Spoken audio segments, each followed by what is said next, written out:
Dozens of worried parents showed up to a Salt Lake County Council meeting Tuesday, Your privilege is showing.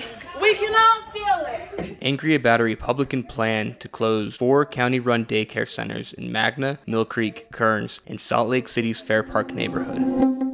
The meeting grew heated when Councilmember Amy Winder-Newton argued that the decision to close the daycare programs was equitable because some taxpayers don't use the services. So if we were to continue to subsidize these to the tune of $2 million a year, basically that's about almost a 1% increase to people's property taxes. So that's 1.2 million people helping to pay for 271 children's daycare. So to take their tax money to subsidize 271 kids doesn't seem equitable.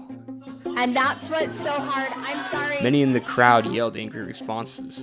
Mackenzie Miller stood up and shouted before sheriff's deputies and other county staff members started approaching him. He was frustrated Winder-Newton and her Republican colleagues could hear from so many people who relied on county-run daycare without changing their minds. For over an hour, he and others had told the council how much they would struggle if they only had private options. Dale Frost, who said his family had grown to rely on the county daycare, said his wife is furloughed from her job as an engineer at Hill Air Force Base due to the ongoing federal government shutdown. And if the family loses their daycare, it will only stretch them thinner. Waiting lists for daycares can be longer than a year. Many people will have to quit their jobs to take care of their kids. And this decision is firing numbers of trained and dedicated staff.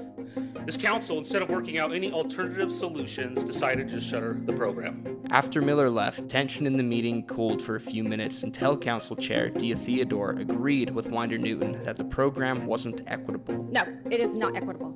I don't have this service in my district, and there are other districts that do not have it as well, okay? And there are people working their butts off in my area. This is expanding government. This is growing government because it's not a duty of government. According to the county, the daycare centers cost about $2 million a year and serve about 271 families. Many at the meeting were not happy with her characterization. Several residents told Theodore she was conflating equality and equity, the difference between giving each person the same resources versus giving each person the resources needed for an equal outcome.